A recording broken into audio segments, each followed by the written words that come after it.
नेपालका जनताहरू शिक्षित मतदाता मध्ये एक नम्बरमा पर्दछन्। कसरी? नजिकैको छिमेकी भारतमा हेर्नुस्, नेताहरूले चुनाव प्रचार गर्दाखेरि सबै कुराहरू फ्री आश्वासन दिन्छन्। जस्तै ग्यास फ्रीमा, घर बस्नलाई फ्रीमा, 5-6 हजार कति हुन्छ बैंक खातामा सिधै भनेर चुनाव लडिन्छ। एजेन्डा यो नै हुन्छ। नेपालमा त्यस्तो हुँदैन। हेर्नुस्, मतदान तपाईको एजेन्डाहरू केको लागि, परिवर्तनको लागि कि यथास्थितिवादको लागि कि केको लागि भनेर चुनाव हुन्छ। अहिलेको चुनावमा पनि तपाईहरुले देखिसक्नुभयो। अहिलेको समयमा चुनाव लड्ने नेताहरूले कुनै पनि त्यस्तो फ्रीबीज अथवा फ्रीमा यो दिन्छु त्यो दिन्छु भन्दै चुनावको एजेन्डा बनाएनन्। पोलिटिकल नेताहरू त फ्रीबीजको पक्षमै थिए। उनीहरूले के एजेन्डा चलाए त्यसको कुरा नगरौं।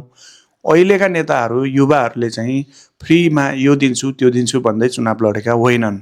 जनताहरू नै शिक्षित भएर हामीले नै चेन्ज गर्नुपर्छ देशलाई भनेर उनीहरूले नै चेन्जको बाटो समातेका हुन्। त्यसरी हेर्ने हो भने नेपाल र भारतका मतदाताहरू, नेपाल र भारतका जनताहरूमा सबैभन्दा शिक्षित मतदाता भनेको नेपालका पर्दछन्।